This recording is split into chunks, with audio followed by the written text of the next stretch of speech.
மைவித்ரி உறுப்பினர்களுக்கு வணக்கம். மைவித்ரி உறுப்பினர்களுக்கான ஒரு ஆறுதல் செய்தி ஒன்று வந்திருக்குது.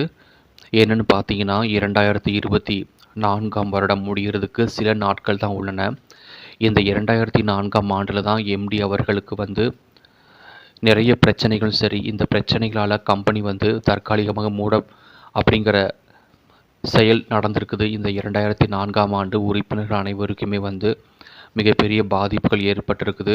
அது கம்பெனி ரீதியாக மட்டுமில்லை, மன ரீதியாகவும் நிறைய உறுப்பினர்களுக்கு வேலை இழப்பு, வருமானம் இழப்பு, என்னென்னமோ பிரச்சனைகள் நடந்திருக்குது 2024க்குள்ளே.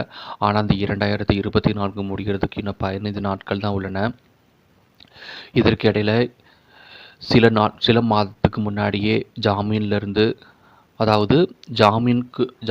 எம்டி அவர்களுக்கு வழங்கி அவரை தீவிர விசாரணைக்கு ஈடுபடுத்தாமல் அப்படியே ரிலீஸ் பண்ணியிருக்காங்க. அதுக்கப்புறம் மறுபடியும் எம்டி அவர்களுக்கு விசாரணை தேவையில்லை அப்படின்னு அவர் ரிலீஸ் பண்ணியிருக்கிறாங்க.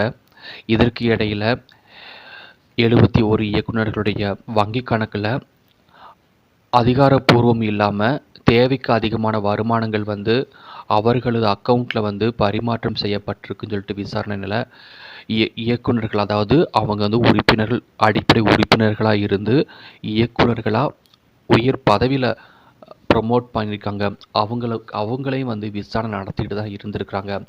ஆனால் 71 இயக்குனர் பல்வேறு மாவட்டத்தை சேர்ந்ததுனால ஒவ்வொரு கோர்ட்டிலிருந்தும் ஒவ்வொரு வாய்தா வரணும். ஒவ்வொரு கோர்ட்டிலிருந்து முறைப்படியான அனுமதி, முறைப்படியான தகவல்கள் பரிமாற்றம் செய்யப்படணும். ஆனால் இதில் சில தாமதங்கள் ஏற்படுது. அதனால் அதாவது ஒரே நேரத்தில் 77 இயக்குநர்களை விசாரணைக்கு முடியாதனால் ஒரு சிரமம் ஏற்பட்டது. ஆனால் சில காரணங்கள் காட்டி என்ன பண்ண போகிறாங்க அப்படின்னா, 71 இயக்குநர்கள் வெகு விரைவிலேயே விசாரணை நடத்தி அவர்களுக்கான ஜாமீனை வழங்குவதாக நீதிபதி அவர்கள் எல்லாருமே முடிவெடுத்திருக்காங்க. ஏன்னா 2024 நடந்த இந்த மாதிரியான சைபர் கிரைம், அப்புறம் மணி ஏர்ன் பண்ணி அதிகாரப்பூர்வம் இல்லாமல் ஆர்பிஐ விதிமுறை இன்றி செயல்படக்கூடிய இந்த பிரச்சனைகளை கூடிய விரைவிலேயே தீர்க்கணும்னு சொல்லிட்டு நீதிபதி அவர்களுக்கு ஒரு நோட்டீஸ் அனுப்பியிருக்காங்க. அதனால் கூடிய விரைவிலேயே மைவித்ரி உறுப்பினர்களுக்கு அனைவருக்குமே எதிர்பார்த்த மாதிரி உறுப்பினர், அதாவது இயக்குநர்கள் மட்டுமின்றி அனைத்து பிரச்சனைகளும் முடிவுக்கு வருதுனால 2025 ஆண்டு நமக்கு ஒரு நல்ல செய்தி வருங்கிறது கிட்டத்தட்ட ஒரு 100க்கு 100 உண்மைங்கிறத நாங்கள் சொல்லிட்டு இருக்கிறேன்.